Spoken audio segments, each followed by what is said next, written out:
சிவகங்கை மாவட்டத்தில் சூறைக்காற்றுடன் கனமழை பெய்து வரும் நிலையில் பொங்கல் கரும்புகளை பாதுகாக்கும் பணியில் விவசாயிகள் ஈடுபட்டு வருகின்றனர். விரிவான தகவலை செய்தியாளர் சுந்தர் வழங்கிட கேட்கலாம். சூறாவளி காற்றால பாத்தீங்கன்னா கரும்பு தோட்டங்கள சுமார் 100 ஏக்கருக்கு மேல பாதிப்புள்ள இருக்கு.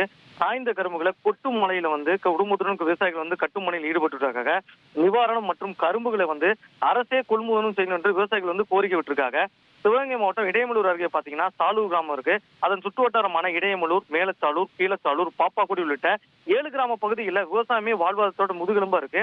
இங்க நெல், வாழை, கரும்பு, தக்காளி, வெண்டைக்காய், கத்திரிக்காய், கீரை உள்ளிட்ட பல்வேறு பயிர்கள் அதிக அளவில் விளைவிக்கப்பட்டு வருது. இந்த நிலையில கடந்த சில நாட்களா தொடர் மழை பெய்து இல்லாம நேற்று வீசிய புயல் காற்றோட்டல இடையமலூர் சாலூர் பகுதியில் மட்டும் சுமார் 100 ஏக்கருக்கு மேல விளைவிக்கப்பட்டு விட்ட ஆயிரக்கணக்கான கரும்புகள் சாய்ந்து விழுந்திருக்கு.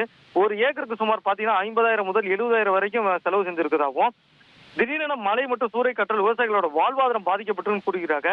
சாய்ந்த கரும்புகளை மீண்டும் கயிறை கட்டி பிணைத்து நிமிர்த்தும் பணியில விவசாயிகள் கொட்டும் மழையில் ஈடுபட்டு வராங்க. நிமிர்த்தப்பட்ட கரும்புகள் பலவும் தற்போது வெளிநூறுடன் காணப்படுது. குறிப்பா சொல்லணும்னா பொங்கலுக்கு திருவிழாக்கு இன்னும் சில மாதம் தான் இருக்கு. கரும்புகள் முழு வளர்ச்சி அடையாமல் நிறமாற்றம் காணப்படுவதால் சந்தையில இதை விற்பனைக்கு செய்ய முடியாது.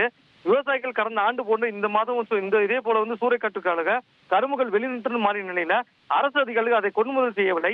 இதனால் பெரிய பொருளாதார இழப்பு சந்திச்சோம் என்று குற்றச்சாட்டாக மீண்டும் அதே நிலை இந்த வருஷமும் உருவாயிருக்கு. அரசு எங்களோட கரும்புகளை அவங்களே அரசே கொள்முதல் செய்யணும், இழப்பீடும் கூடிய நிவாரணம் வழங்கணும் என்று கோரிக்கை வச்சிருக்காங்க.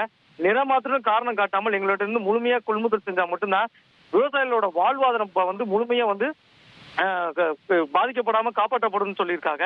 சூறாவளி காற்றால சாய்ந்த தோட்டங்கள்ல தற்போது இரவு பகலின்றி கட்டும் பணிகளை தீவிரமாக ஈடுபட்டு கொண்ட விவசாயிகள் அரசு உறுதியை பரிசீலனை செய்யணும். நேற்று நள்ளிரவு முதல் இப்போது வரை பரவலான மழை பெய்து வர்றதால ஆங்கங்கே சில பகுதிகளில் வீடுகளோட கட்டிடங்கள் இடிந்துட்டு இருக்கு. அதை முறிக்கிடும் பணிகளை மாவட்ட நிர்வாகம் தீவிர நிலையில் இருக்காங்க. விவரங்களுக்கு நன்றி சுந்தர். இனி செல்லும் இடமெல்லாம் செய்தி.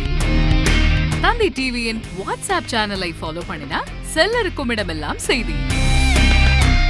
இதோ QR கோட்.